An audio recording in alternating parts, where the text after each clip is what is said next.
Okay, magandang araw po sa inyong lahat, mga minamahal ko mga kababayan. So, alam nyo ba na 97% ng mga Pilipino sa oras na to, buong mundo na nakikisa sa ating mahal na Pangulo, sa ating mga congressman na nakikipaglaban para mabigyan ng katarungan yung mga naapi ng mga nakaraang administrasyon, ay nagdiriwa ngayon. Masaya. Bakit? Mayroong isang demonyo, isang diablo na nahuli na ngayon.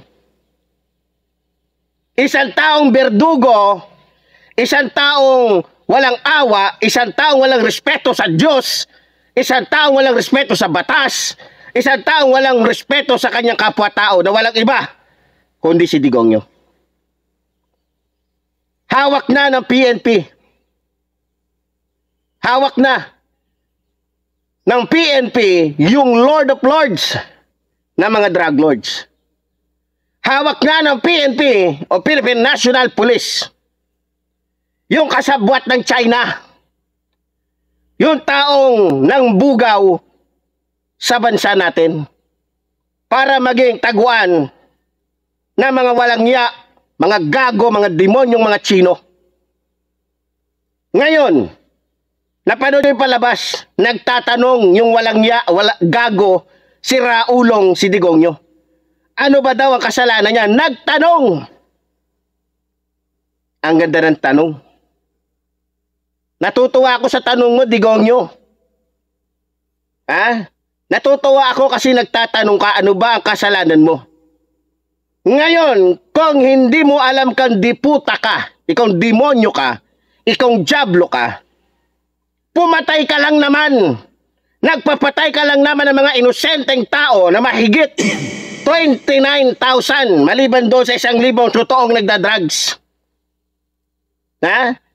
Nagpapatay ka ng mahigit 20,000 katao na walang malay, walang kasalanan, na mayroong karapatan na sagutin, humarap sa hukuman, na pinapatay mo na lamang ang ganong-ganon gamit yung peking war on drugs mo, dahil ang totoo, ang layunin mo, ubusin yung mga Pilipino dahil kasabwat ka ng bansang China para sakupin ang bansang itong diputa ka. Tuwan-tuwa ako. Sa totoo lang, walang-wala ako ngayon. Pero dahil sa nalaman ko nahuli na yung diputa at si Raulong gagong demonyong yawa, na Digongyo yan, hahanap ako ng bayawak. May mailitsyon man lamang. Hahanap ako ng baboy damo sa oras na to para may pagdiwang lamang yung pagkahuli kay Rodrigo Roa Duterte. Anong nagawa ng mga DDS? Anong nagawa ng mga sinasabi ninyo magpapakamatay ko para sa poon ninyo? Ito yung sinasabi ko. Naggagaguhan lang. Naggagaguhan lang, nagpaplastikan lang yung Rodrigo Roa Duterte na yan, pati yung mga DDS niya. Pero totoo, wala yan. Dahil alam mismo ng mga DDS na mali yung poon nila. Wala na sa tamang pag-iisip yung poon nila at talagang mali yung poon nila. Na kaya lamang sila sumusunod dahil nababayaran sila. Ngayon, nakita nyo kung gaano kalambot, gaano kahinhin si Rodrigo Roa Duterte na dati akala mo kung sino? Di ba? Nakita nyo? At isa pa sa naalala ko, naniniwala ako kahit hindi ko nakikita ang ating minamahal na Senadora Leila de Lima, tuwan-tuwa yun ngayon. Especially yung ating ginagalang at minamahal na Senator Antonio Trillanes. Magandang araw sa mga Magdalo. Mabuhay ang Magdalo. Mabuhay tayo ng mga Pilipino na kung saan ay walang tigil at hindi nagsawa na ipaglaban ang katotohanan o ang hustisya laban sa mga demonyong katulad ni Rodrigo Roa Duterte na umabuso sa kanyang pera at kapangyarihan. O ngayon, anong masasabi ninyo mga DDS? O lalong-lalo ka na, Panelo, kung nasaan ka mang butiki ka. Ano magagawa mo? Gagawa ka na naman ng kung ano-anong mga diskarte. Wag na, oy. Ha? Kahit ano pang galing mo, Panelo. Yang payat mo, dodoble yan. Dodoble yan. Nasisiguraduhin ko sa'yo na kahit anong gawin mo, kahit ano pang alam mo sa batas, wala ka nang magagawa. Dahil nakatakda na parusahan ng Diyos yung nagwalang niya sa kanya. Yung nagsabi sa kanya na estupido. Ha? Nakatakda ng parusahan ng langit yung diablo na poon ninyo. At ito pa, itong mas maganda. Pag-usapan naman natin yung anak niya. Ha? O siguro, Inday Sara alias Mary Grace Piatos, kinakabahan ka na ngayon. Kasi, alam mo na siguro kung anong kasunod nito. Kaya kayo mga DDS, huwag na kayong mangarap na may magkakaroon pa ng Sara Duterte alias Mary Grace Piatos na magiging presidente. Dahil sigurado na bago mangyari yun,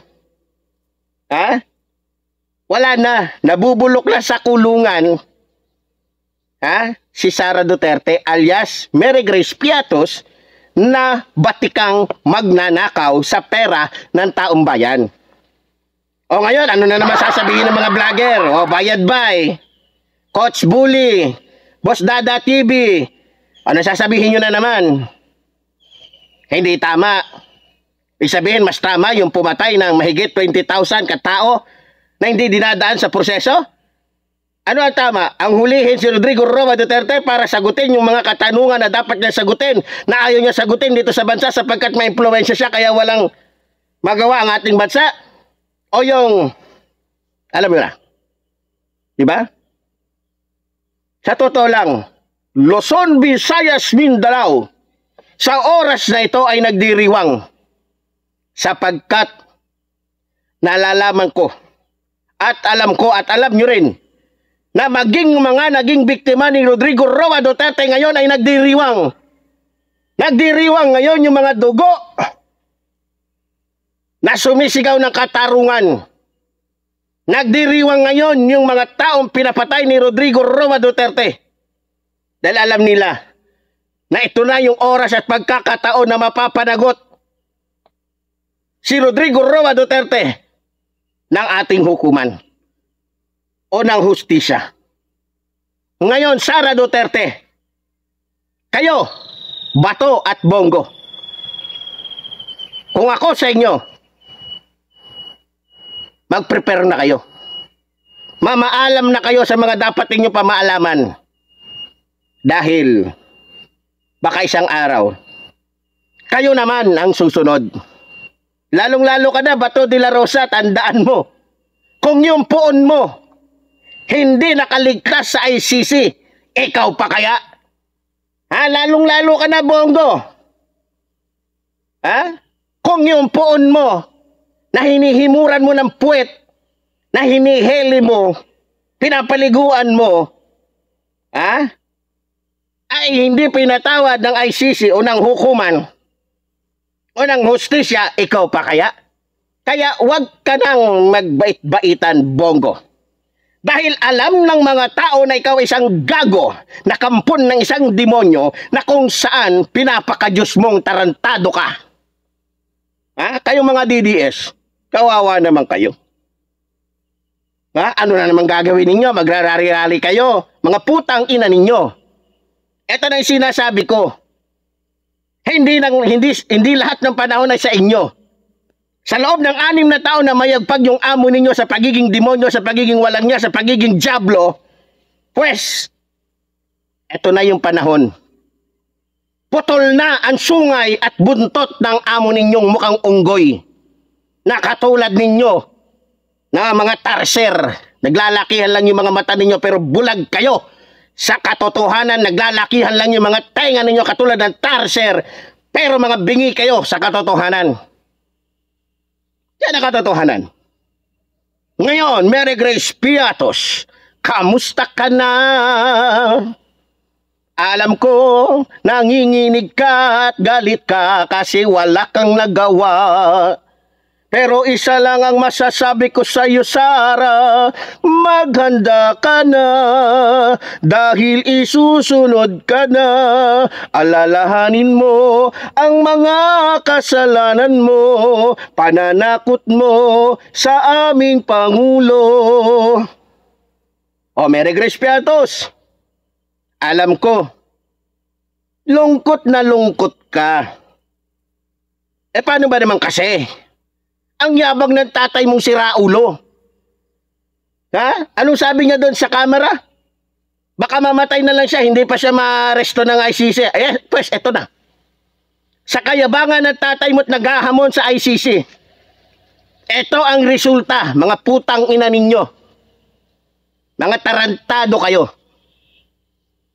Eto na yung resulta. Kundi ba naman kasi gago, isandaang may topak yung tatay mo, ayun.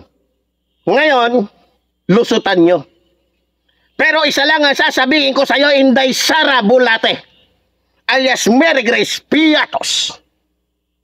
Hindi nyo makokontrol at hindi nyo ma-e-impluensyahan ang ICC. Sinisiguro ko yan. At sisiguraduhin ko rin sa'yo na malabo nang mangyari yung pangarap mo, lalong-lalo na yung sinasabi mong gusto mong tumakbo ng pagkapangulo. Gago!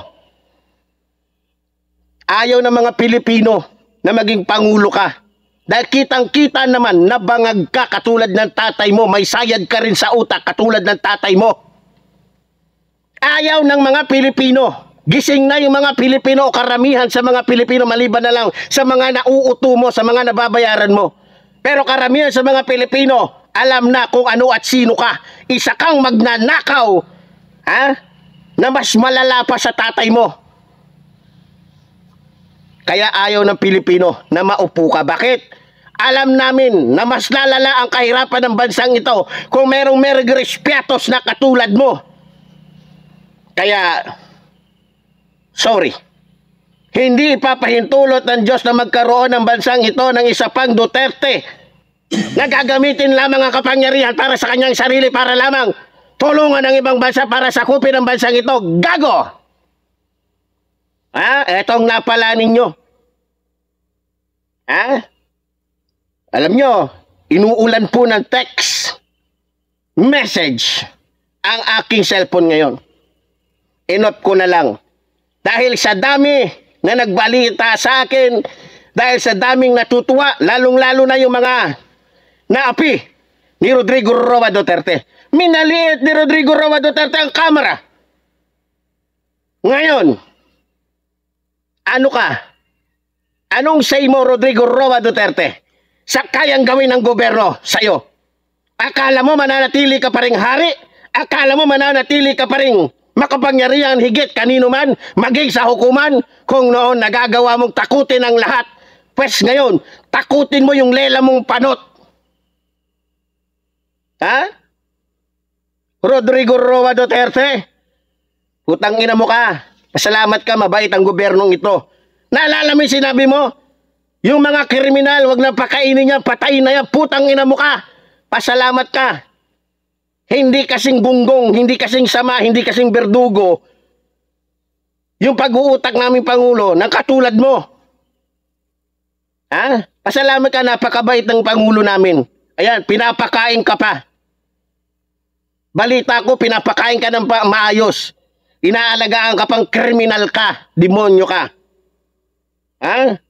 Pero hindi na natin patatagalin. Ang importante, masaya tayong lahat ngayon sapagkat yung berdugo na si Raulo, na sinungaling, traidor na tao, na kunwari ay mahal niya ang bansa, nakakampi naman pala ng China, ay nahuli na.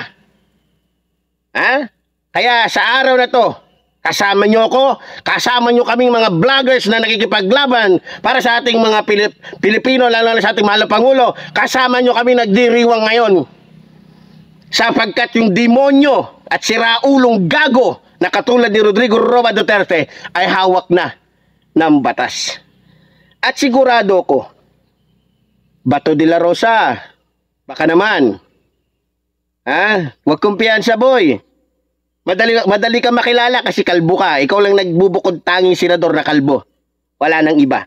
Pati ikaw, Bongo. Ikaw lang yung mukhang mangga dyan na itsura. Kaya ingat-ingat ng konti, bata. Ha? Ingat-ingat ng konti. Dahil nasa listahan din kayo ng ICC. Kaya salamat talaga. Alam nyo, nagsimula po ang lahat ng ito. Dahil po sa ginawa po ng ating magiting, minamahal at ginagalang na Senador Antonio Trillanes.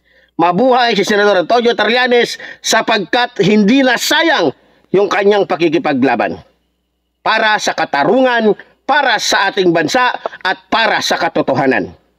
Kaya muli po, tulad po ng sinasabi ng inyong lingkod, mabuhay po ang ating ng bayan, mabuhay ang nagmamahal sa ating ng bayan. Maraming salamat po.